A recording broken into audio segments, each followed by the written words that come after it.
Welcome to The Good Word. My name is Vincent Goodwill, senior NBA writer for Yahoo Sports. We are part of the Ball Don't Lie Network, and you can also see us on YouTube. Since this is Wednesday, this is a solo show. It is just me and producer John, who is back on the mend. John, how you doing, man? I'm at about 50%, which is good enough for me to be here, but not good enough for me to feel good about it. Which is better than what it was on Monday. You know what I mean? Like, so 100%. this is an improvement. We're going up. We're going. It can only get better from here, which is why I will start with Skinny Bowl. It will only get better from here for Victor Wembanyama and Chet Holmgren. Like, you gotta think, y'all. That was a TNT game, in-season tournament game. They had that ugly monstrosity of a floor in Oklahoma City. They had these T-shirts. Yeah, I think Oklahoma City relatively is still a new-ish franchise. Like, they've only been around in Oklahoma City, I want to say since 2008, like since they left Seattle. Like, so this is still a new-ish franchise. And even though they've endured a lot of the quote-unquote tanking and everything else, which has accumulated a massive draft picks for Sam Presti, who's been their only president of basketball operations since their iteration, they're now headed back towards the top of the trajectory in the Western Conference. I picked them to be in the top 6 of the West. It's looking kind of good right now, y'all. It really is. It's looking kind of good. That prediction is looking like it's going to hold. But last night was all about Skinny Bowl. It was all about Big Vic and Big Chet. And everybody had their mouth watered for that. I did, TNT did, the NBA did. And it looked a lot like Carmelo Anthony and LeBron James' first game against each other. And it was no bearing on how well they were going to play against each other and how well they were going to play in the NBA from that first matchup. So everybody who's looking to call Big Vic and Chet, the capital B bust, there was some idiot on Twitter, talking about his true shooting percentage and everything else. Yo, y'all, this ain't the time to talk about that. It's time to embrace the fun. It's time to look at these two guys as something we have never, ever seen. And it was something even that Greg Popovich said last night before the game that I thought was really, really surprising. He says, this is just an observation for us. We're literally doing everything we can to give him a blank canvas, to let him figure some stuff out, so then we can learn him. Normally, you see teams walking into these situations, and they got everything mapped out for the player. Rookie, number 1 pick, whatever it is. Okay, in the first 2 months, we're going to treat him like this. And then after the All-Star break, we're going to let him have a little bit more. The Spurs aren't actually doing that.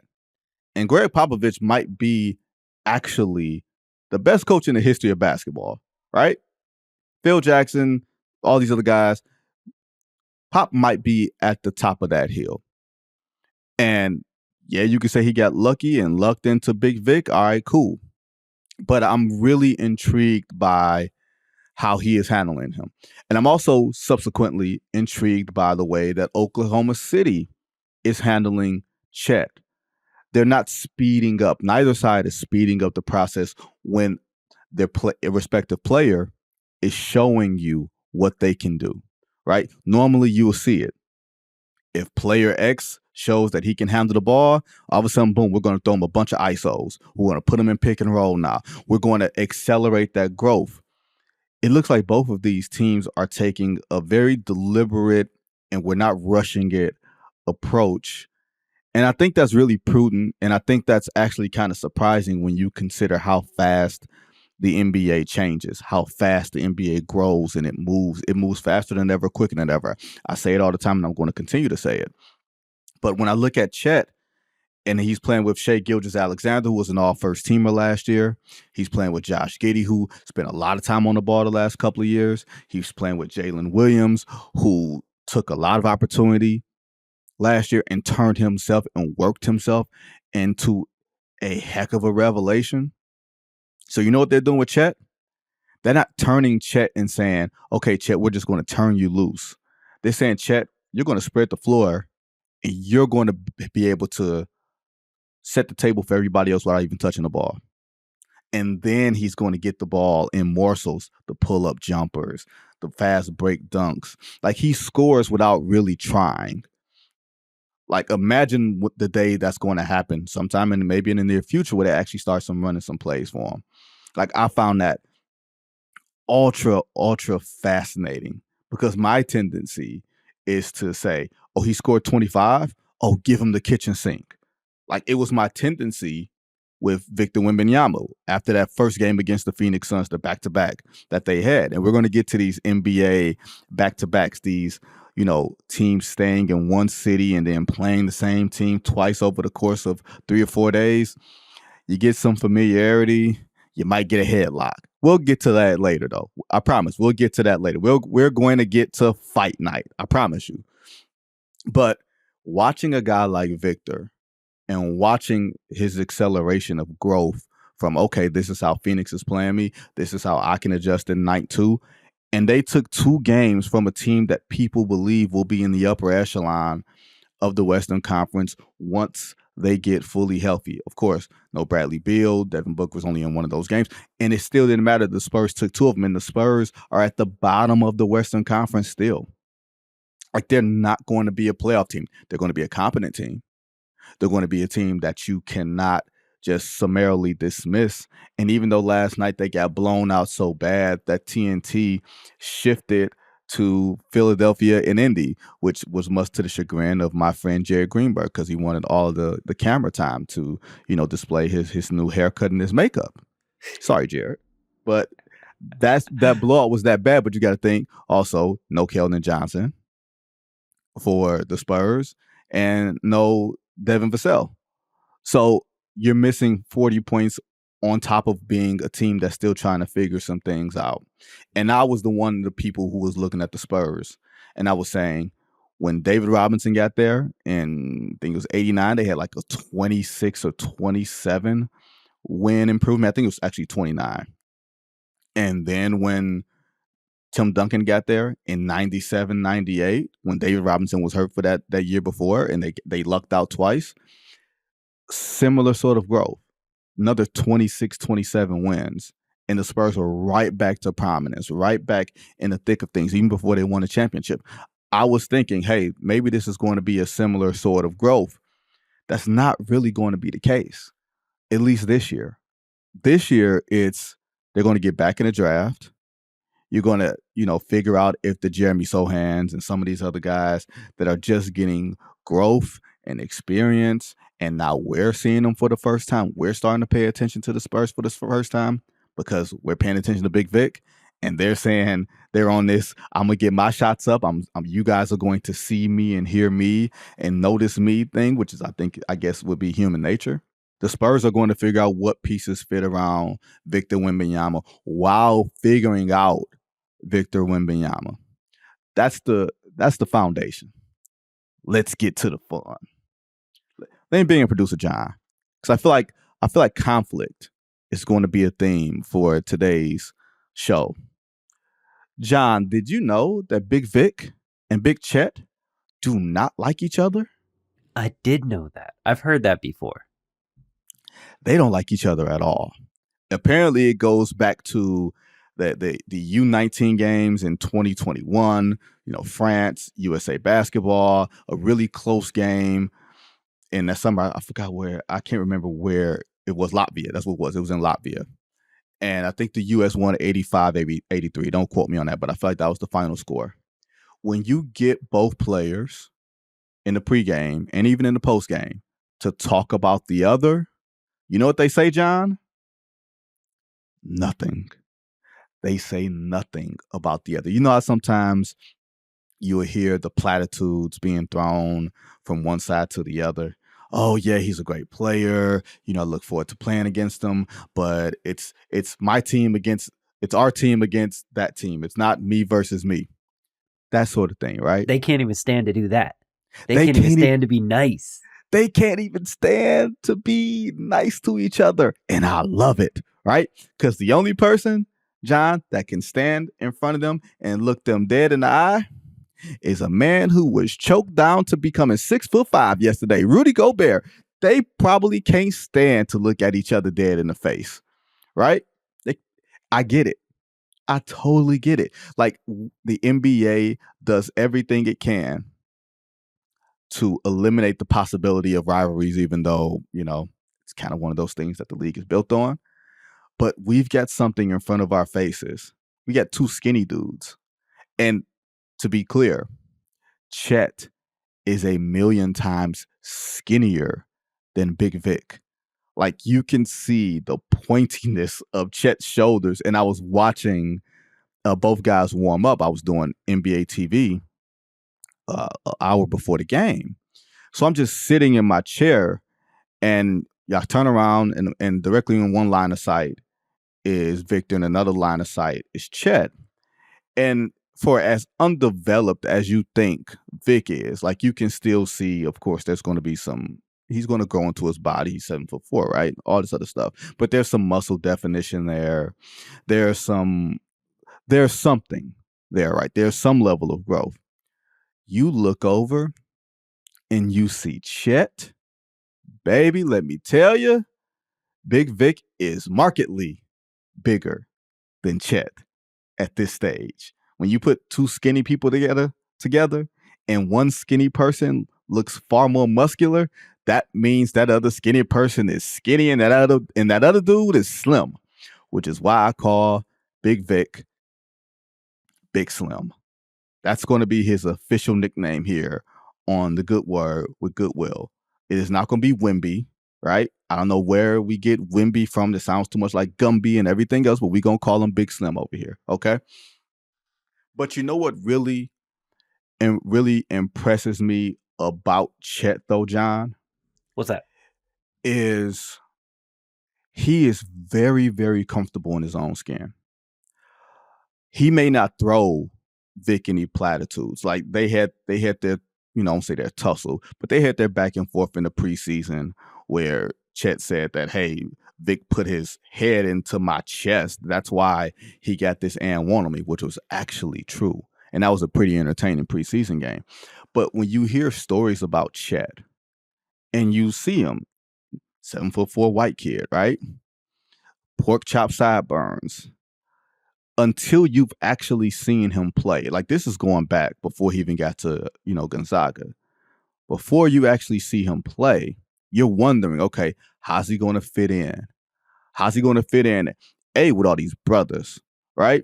And B, how's he going to fit in with all these big dudes, okay? Because they're going to try to throw him around. And whenever there's someone new that looks a little different, we're going to test them, right? We're going to test them. We're going to figure it out. And this is something I heard. Chet playing in one of those, all-star games, one of those, prep all-star games. And you're seeing, Steven Jackson is over there, Allen Iverson, Darius Miles, all those guys, right? A motley crew, right, of basketball culture, depending on how you look at it, right? Some of those guys, like actually Darius Miles and Q Reach have a pretty good podcast. I really actually like those guys, and Jack is Jack. And they didn't know who Chet Holmgren was. And they're wondering. And then in that game, in 30 minutes or whatever it was, they got to see it, right? So after they see it, they're hanging all over Chet. Hey, we got him. He's coming with us? Where you going to school? What you doing? All this other stuff. And Chet, to his credit, never tried to meet people where they are. He seems to be so comfortable in his own skin that you're going to meet him where he is once you see him play. When you see the skill set, when you see the athleticism, the length, the block shots, being able to finish, the passing, all this other stuff, you'll believe. You'll believe. Like this is the greatest compliment that I can say that I've been told. And this was when Chet was coming out of the draft. And this was from a couple of teams that told me that he was going to go number one if they had the number one pick. And he wound up, of course, not going number one. And they said, A, we're taking him number one. But they also said, B, take color away and you'll see Kevin Garnett. Like, it all makes sense. Like the Kevin Garnett comp. If you remember Kevin Garnett in Minnesota when he first got in the league, when he was playing 3-4 positions when the league wasn't quote unquote positionless, and he was able to defend at a bunch of different levels. He could defend at the rim, he could defend in space, but he was still growing into his body, growing into his skill set. Of course, he was barking and playing with a lot of fire, and that's not necessarily Chet, but just if you see him that way, Chet Holmgren makes sense. So, okay, makes perfect sense. With Big Slim, that's a little different. That's not, I don't think that's Kevin Garnett. I've heard Kevin Garnett. I don't know if I necessarily see it. I just see him playing a completely different game. And I really, really like it. And I wouldn't say I'm even curious. Like, whenever the next Skinny Bowl is, like, we going to have Skinny Bowls for the next, 10 or 15 years.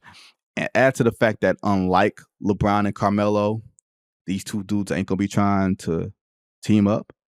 They not going to be throwing flowers each other's way. Mind you, they're playing for almost mirror organizations in terms of the Spurs and the Thunder. Sam Presti, the only organization that Sam Presti has worked for besides the Oklahoma City Thunder, is the San Antonio Spurs. So you're going to see a lot of similarities in how the franchises are built, even though the way that they are handling the players are a little bit differently, because simply Oklahoma City has Shai Gilgeous-Alexander and the San Antonio Spurs do not.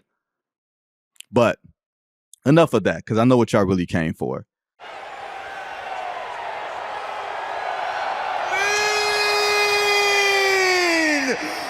Woo! My God! Buffalo, New York, Gene! Woo! So we not in Buffalo, but y'all know that was Ric Flair and the Mean Gene Okerlund back in the day, because yesterday we had fight night, or in the other words of Draymond Green or Day from next Friday, we got action. Y'all saw it. Klay Thompson and Jaden McDaniels got into a little, grabbing each other's jersey. They're going to tussle around, throw each other around mid-court. And somehow Rudy Gobert found himself behind Klay Thompson and had him supposedly, allegedly, in a headlock. Didn't look like a headlock from here. It didn't look like much of a headlock. Draymond Green has wanted a piece of Rudy Gobert for a long time. There is a rivalry there that stems from winning Defensive Players of the Year, from Rudy Gobert, crying about not making the All-Star team, to Draymond Green making fun of him, to their trading barbs back and forth, insecurity is loud, and all this other type of stuff. Draymond Green had been waiting. He had his mouth watered for some hash, and he got his hash, okay? He ran up behind Rudy Gobert, and the next thing you knew, 7'4" turned to 4'7". I've never seen Rudy Gobert look so lifeless. And luckily for him, he wasn't trying to actually fight back, because that actually could have, done some harm, right? Like if he was straining his muscles or whatever, like, and something went wrong. Luckily, he just kind of went with the momentum for whatever reason. And John, I'm trying to figure out, have you picked up on this? Have you picked up, John, that people don't like Rudy Gobert? I have picked up on that. No one seems to like Rudy Gobert. Do you know why? I don't. I think it's a French thing, but I don't know why. So we as Americans, out of all the international players that are in the NBA, we don't like the French? I don't know. He's French and he's a big guy. I don't know. He also just cries a lot, right? You say we don't like criers? You say we're not sensitive Americans? Is that what you're saying, John? Not actually crying, complaining, whining. I think he's got that reputation. Yes, he does. I mean, there's other Frenchmen in the league. People love Boris Diaw, right? People love Nico Batum. People love Tony Parker, maybe with the exception of a teammate or two. That's true.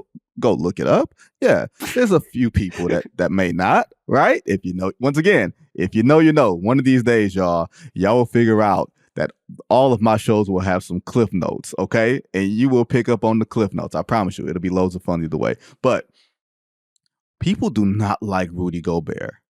And Draymond Green might be number one on that list. He had the opportunity to put Rudy Gobert in the $1 Million Dream.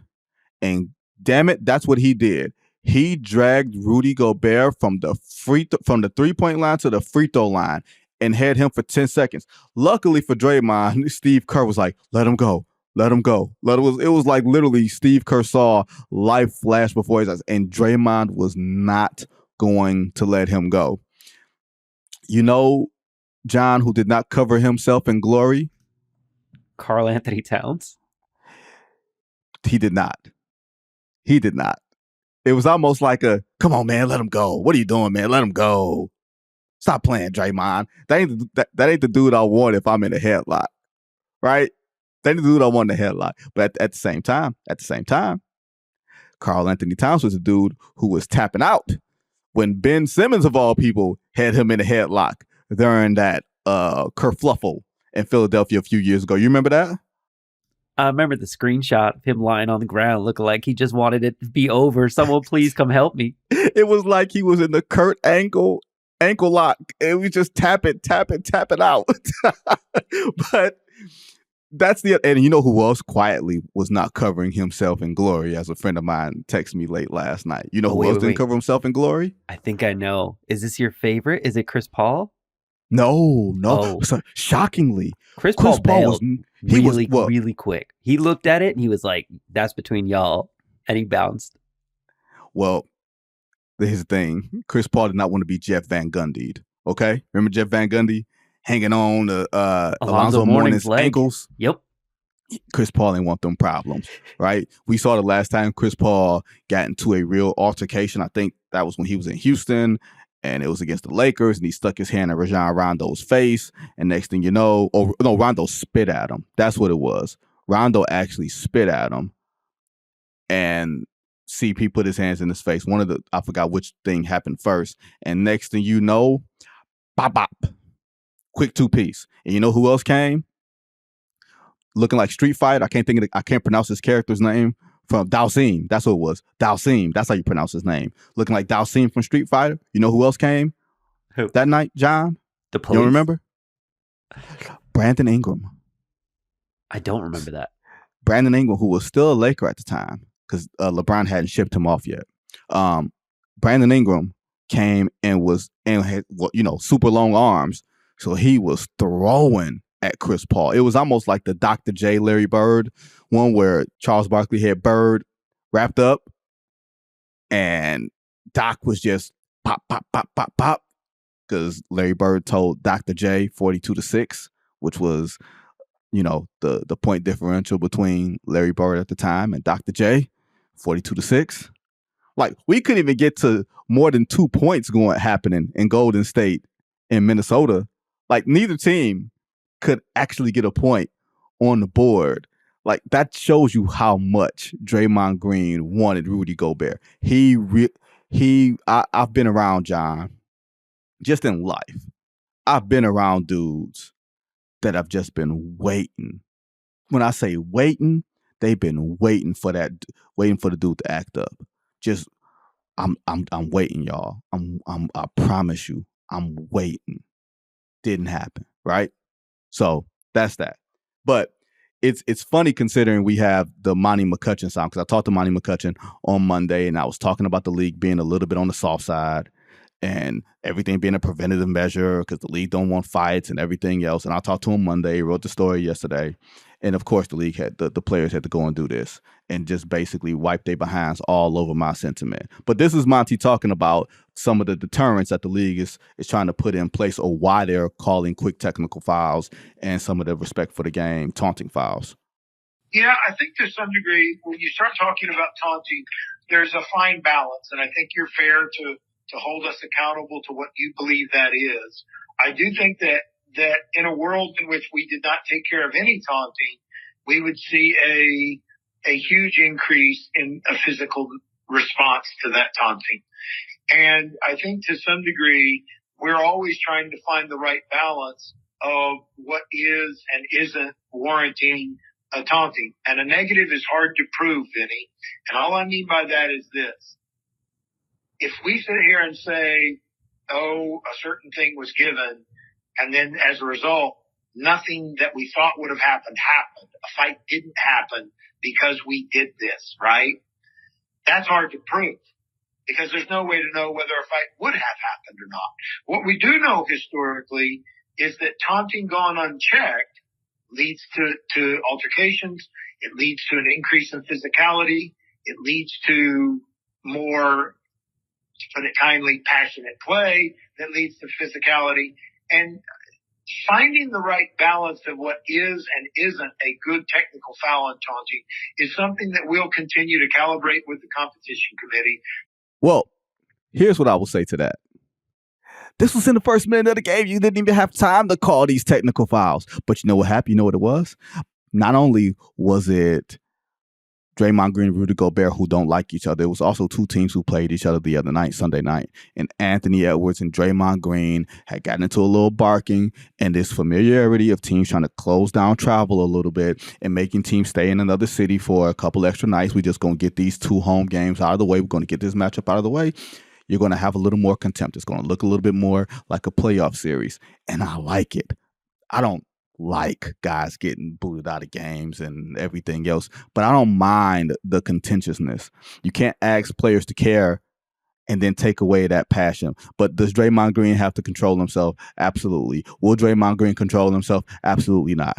I would say a 3 to 5 game suspension, given his previous history, which was taken into account when he missed game 3 because he did the A-Town stomp on Domantas Sabonis in front of in front of the entire Sacramento in the Bay Area. So I would expect NBA EVP Joe Dumars, who's also a mentor of Draymond Green's, to actually have to come down on him like he did in the playoffs. 3 to 5 games. I'm not saying 10 or 15. I think people are being a little outrageous, given that Draymond wasn't actually an instigator to begin with it.